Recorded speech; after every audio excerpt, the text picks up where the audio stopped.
உலகத்தில் வந்து சொத்த 33 வருஷம் வாழும்போது 3 வருஷத்தின் கடைசியில ஹல்லேலூயா அவர் கெத்சமனே தோட்டத்தில் ஹல்லேலூயா அவர் ஜெபிக்க ஆரம்பித்தார். முழு உலகத்துக்கும் ஜெபித்தார். ஸ்தோத்திரம். சிலுவையில் கூட அவர் துன்பப்படுத்தினவர்களுக்கு வழி ஜெபித்தார். ஸ்தோத்திரம். ஹல்லேலூயா. அந்த ஸ்தோத்திர கல்வாரி சிலுவையோடு கூட அந்த ஊழியம் முடிந்து விடும் என்று அநேகர் நினைத்தாங்க.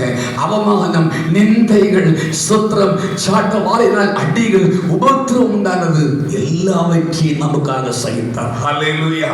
அவமானம் சகித்த இயேசு, நிந்தை சகித்த இயேசு, பாடுகளை சகித்த இயேசு, போராட்டத்தை சகித்த இயேசு இன்று நம்மளோடு இருக்கிறார். ஹல்லேலூயா. உங்களுடைய வாழ்க்கையிலும் கூட எத்தனையோ போராட்டங்கள் வந்திருக்கலாம், நிந்தைகள் வந்திருக்கலாம், அவமானங்கள் வந்திருக்கலாம். நீங்கள் பயப்பட தேவையில்லை. விசுவாசத்திலே உறுதிப்படுகிறோம். ஹல்லேலூயா. பாருங்க, ஸ்தோத்திரம். சிலுவையிலே இயேசு கிறிஸ்து தன்னுடைய ஜீவனை கொடுத்த பிறகு ஹல்லேலூயா இந்த உலகமே இருளாய் மாறினது. ஸ்தோத்திரம். 3ஆம் நாள் கல்லறை விட்டு எழும்பும் போதுதான் ஸ்தோத்திரம் ஹல்லேலூயா இந்த உலகத்துக்கு புரிந்தது இயேசு கிறிஸ்து ஓ ஸ்தோத்திரம் நம்முடைய தேவன், உயர்த்திருந்த இரட்சகன். ஹல்லேலூயா.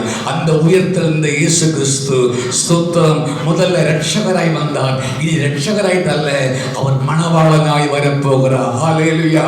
தனக்காக ஆயத்தப்பட்டுக் கொண்டிருக்கிற திராட்சை தோட்டமாகிய தேவ சபை, கர்த்தருடைய பிள்ளையாகிய தேவ சபை, மணவாட்டியாக தேவ சபை சேர்க்கும்படி சீக்கிரத்தில் வருகிறார். நம்முடைய கண்களை மூடுவோம். நாம் எல்லாரும் ஜெபிப்போம். ஹல்லேலூயா.